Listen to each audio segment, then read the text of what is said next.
করিমপুর নামে একটি ছোট্ট সুন্দর গ্রাম ছিল। গ্রামের অধিকাংশ মানুষ ছিলেন সৎ, সহজ সরল ও পরিশ্রমী। তারা নিজেদের কাজ নিষ্ঠার সঙ্গে করতেন এবং মিলেমিশে শান্তিপূর্ণভাবে জীবনযাপন করতেন। গ্রামটিতে একটি ব্যস্ত বাজার ছিল। প্রতিদিন সকাল থেকে সন্ধ্যা পর্যন্ত সেখানে মানুষের আনাগোনা লেগেই থাকত। নানা ধরনের দোকানপাটে ভরা সেই বাজার ছিল গ্রামের মানুষের মিলনস্থল। এই বাজারের পাশেই সুরেন নামে এক ব্যক্তি চাউমিনের দোকান চালাতেন। পাশাপাশি পলাশ নামে আরেকজনেরও একটি টিকার দোকান ছিল, যেখানে তিনি চাউমিন সহ বিভিন্ন খাবার বিক্রি করতেন। সুরেন টিকাওয়ালা ছিলেন একজন অত্যন্ত ভালো মানের মানুষ। তিনি সবসময় চেষ্টা করতেন মানুষের পাশে দাঁড়াতে এবং তাদের উপকার করতে। তাই তিনি কম দামে ভালো খাবার বিক্রি করার চেষ্টা করতেন, যেন সাধারণ মানুষ সহজে তা কিনতে পারে। আসুন আসুন, চাউমিনের দোকানে আপনাকে স্বাগতম। মজাদার চাউমিন খেয়ে যান। এখানে পাওয়া যাচ্ছে বিভিন্ন ধরনের chowmein, chicken chowmein, fry chowmein, veg chowmein, fish chowmein সহ আরও অনেক স্বাদের চাউমিন। সুরেনের চাইনিজ খাবারের দোকানে আপনাকে স্বাগতম। আসুন, সুস্বাদু চাইনিজ খাবারের স্বাদ গ্রহণ করুন। কম খরচে ও সাশ্রয়ী দামে এখানে পাওয়া যাচ্ছে বিভিন্ন ধরনের মজাদার চাউমিন সহ নতুন নতুন চাইনিজ খাবার।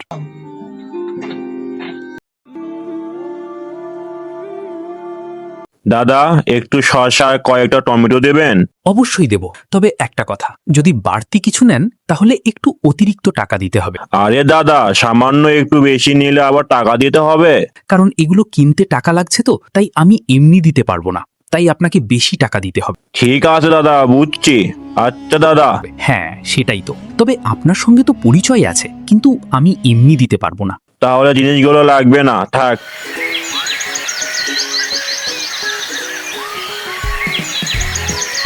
দাদা, আপনার দোকানের খাবার সত্যিই দারুণ। স্বাদ যেমন ভালো, তেমনি দামটাও সবার নাগালের মধ্যে। ঠিকই বলেছিস, এখনকার দিনে অল্প টাকায় এত ভালো মানের আর পরিমাণ মতো খাবার পাওয়া খুব কঠিন। একদম ঠিক কথা। অন্য কোথাও এমন স্বাদ আর ভালোবাসা একসঙ্গে পাওয়া যাবে না। এই বিশেষত্ব শুধু সুরেন ভাইয়ের দোকানেই আছে। তাই তো এজন্যই মানুষ বারবার এখানে খেতে আসে। তোমরা আমার খাবার খেয়ে পছন্দ করেছো, এটাই আমার জন্য অনেক বড় পাওয়া। তোমাদের কাছে আমার ছোট্ট একটা অনুরোধ আছে। তোমরা যদি গ্রামের মানুষদের আমার ছোট দোকানের কথা একটু জানাও এবং একবার করে এসে খাবার খেয়ে দেখার কথা বলো, তাহলে আমার দোকানটাও একটু ভালোভাবে চলতে পারবে। পাশাপাশি সবাই ভালো খাবারের স্বাদও নিতে পারবে। হ্যাঁ দাদা, অবশ্যই বলবো। তোমার খাবার যেহেতু ভালো লেগেছে, অন্যদেরও জানাবো। তোমাদের অনেক ধন্যবাদ। তোমাদের সহযোগিতা আমার জন্য অনেক মূল্যবান। আচ্ছা দাদা, তাহলে আজ আমরা আসি। আবার সময় করে তোমার দোকানে আসব।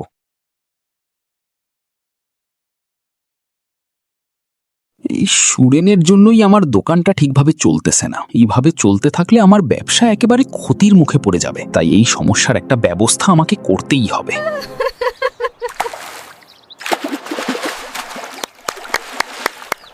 জানো গিন্নি, আমার দোকানের খাবার খেয়ে সবাই খুব প্রশংসা করেছে। সবাই বলেছে খাবারের স্বাদ অনেক ভালো। তা বলবেই তো, কারণ তুমি মন দিয়ে ভালো খাবার তৈরি করো। তোমার রান্নার মধ্যে যত্ন আর ভালোবাসা আছে। সেটা ঠিক। তবে আমার মনে হয় সে আমাকে একটু বেশি ভালোবাসে। ভালোবাসবে না কেন?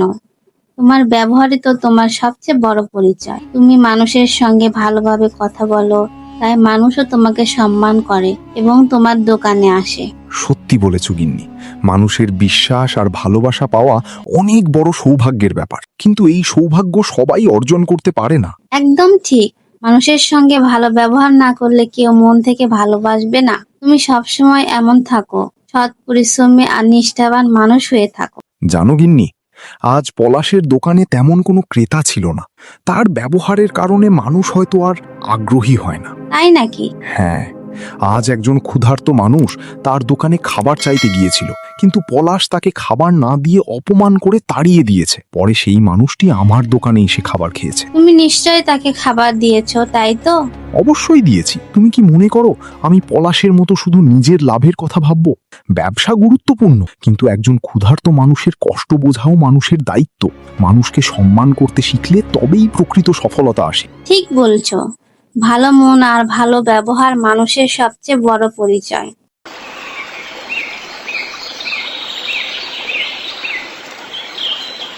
এই তোতলা, শোন তো, তোকে একটা কাজ করে দিতে হবে। আরে দাদা শুধু বলো কি কাজ, তোমার জন্য আমি সব করতে পারি, পারলে নিজে সব কিছু দিয়ে সাহায্য করব। আরে না না, এত কিছু করতে হবে না, শুধু ছোট্ট একটা কাজ করে দিলেই হবে। দাদা কি করতে হবে? কাল সকালে তুই বাজারে যাবি, সেখানে সুরেন নামে যে ছেলেটা চাইনিজ খাবার বিক্রি করে তার সঙ্গে একটু কথা বলে আসবি, যেন সে বেশি বাড়াবাড়ি না করে। এ তো খুব সহজ কাজ, শুধু এটুকুই করতে হবে? হ্যাঁ, ওর কারণে আমার ব্যবসায় তেমন লাভ হচ্ছে না, তুই শুধু গিয়ে একটু বুঝিয়ে শুনিয়ে আসবি, যাতে সে বিষয়টা বুঝতে পারে। ঠিক আছে দাদা, চিন্তা করো না, তোমার কাজ হয়ে যাবে।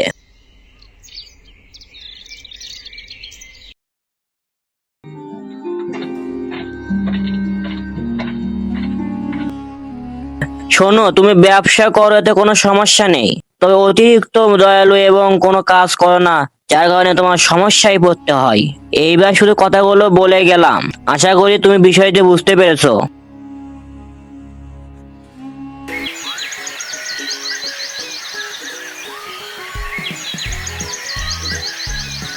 জানো গিন্নি, আজকে একটা অচেনা লোক এসে কোনো কিছু না বলেই হঠাৎ আমাকে ধমক দিয়ে চলে গেল। কিন্তু কেন?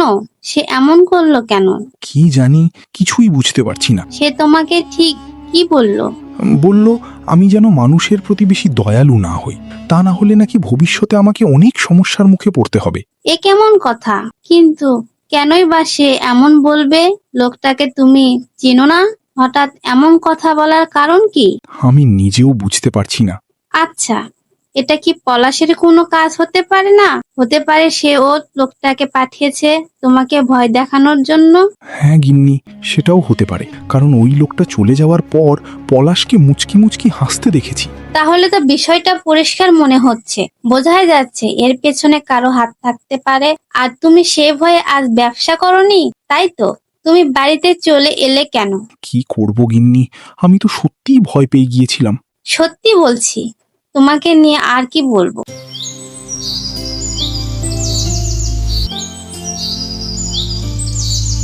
আজকে বেশ ভালোই হয়েছে, সুরেন না থাকায় মনে হচ্ছে ব্যবসায় একটু লাভ হয়েছে। তোতলা বোধ হয় বেশ ভালোভাবেই ভয় দেখিয়েছে, তাই হয়তো সুরেন সরে পড়েছে।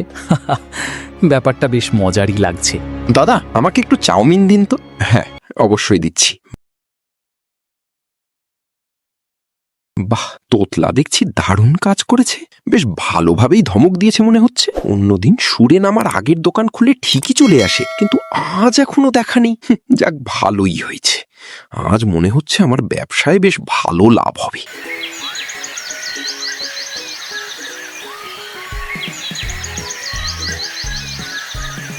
আরে শয়তানের নাম মুখে নিতেই সে যেন হাজির, এখন আবার নতুন করে একটা ব্যবস্থা করতেই হবে। আসুন আসুন, মজাদার চাইনিজ খাবারের স্বাদ নিতে চলে আসুন। ভাইয়ার স্পেশাল চাইনিজ আইটেম এখন পাওয়া যাচ্ছে খুবই সাশ্রয়ী দামে, স্বাদের সাথে দামেরও দারুণ মিল। দাদা, কাজটা কি ঠিকভাবে সম্পূর্ণ হয়েছে? হ্যাঁ হয়েছে, তবে শোন, এবার সুরেনকে একটু কঠিনভাবে চাপে রাখতে হবে। ঠিক আছে দাদা, আজ রাতের মধ্যে কাজটা হয়ে যাবে, তুমি চিন্তা করো না। শুধু কথায় হবে না, কিছু একটা ব্যবস্থা নিতে হবে। আর শোন, সবকিছু খুব সাবধানে করতে হবে, যেন কেউ কিছু বুঝতে না পারে। তাহলে তুই এখন যা, তারপর দেখা যাবে সুরেন কিভাবে ব্যবসা চালায়। ঠিক আছে দাদা।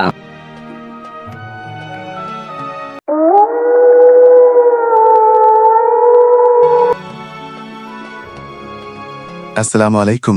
যারা আমাদের ভিডিওটি দেখেছেন সবাই লাইক, কমেন্ট ও শেয়ার করবেন। আমাদের নতুন চ্যানেলের পাশে থাকবেন। গল্পটি কেমন হয়েছে অবশ্যই কমেন্ট করে জানাবেন। সবাইকে ধন্যবাদ।